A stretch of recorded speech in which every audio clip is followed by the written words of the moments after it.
ভুতুড়ে ভোটার নিয়ে ডেপুটেশন দিতে বারাসাতে জেলাশাসক দপ্তরে রাজ্যের মন্ত্রী শোভনদেব চট্টোপাধ্যায়।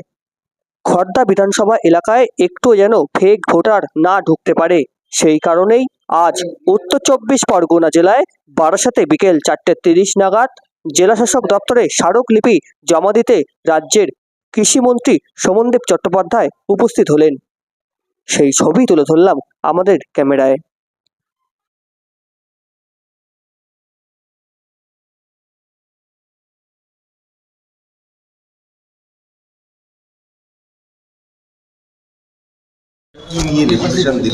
গত 10 তারিখে পরিষদীয় দলের মিটিং হয়েছিল, আপনাদের মনে আছে?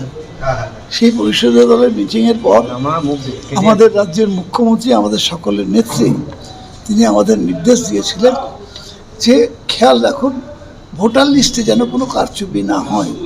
বিশেষ করে আমরা দেখেছি মহারাষ্ট্র, হরিয়ানা, দিল্লি এসব জায়গায় ভোটের পর সব জায়গা থেকে একই অভিযোগ উঠছে যে অনলাইনে ভোটটা করানোর জন্য তারা অনেক জায়গায় মানে এত ভোট করে নিয়ে করিয়েছে।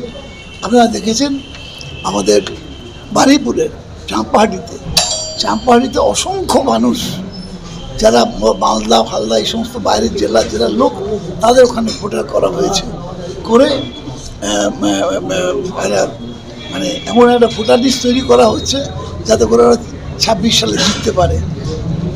প্রধানমন্ত্রীকে এনেছে, স্বরাষ্ট্রমন্ত্রীকে এনেছে, কেন্দ্রীয় অনেকগুলো মন্ত্রী এসছে, বিভিন্ন রাজ্যের মুখ্যমন্ত্রীরা এসছে, এত কিছু করে পারেনি কিছু করতে। এবারেতে RSS প্রধানকে আনা হয়েছে এবং এই রাস্তায় ওরা যাওয়ার চেষ্টা করছে। আমাদের প্রত্যেক এমএলএরই একটা দায়িত্ব আছে। তো মুখ্যমন্ত্রীর এই এত পরিশ্রম, এত কাজ, তারপরে যদি এইভাবে কেউ অন্যায়ভাবে জেতার চেষ্টা করে সেটাকে যে কোনো মূল্যে প্রতিহত করবো।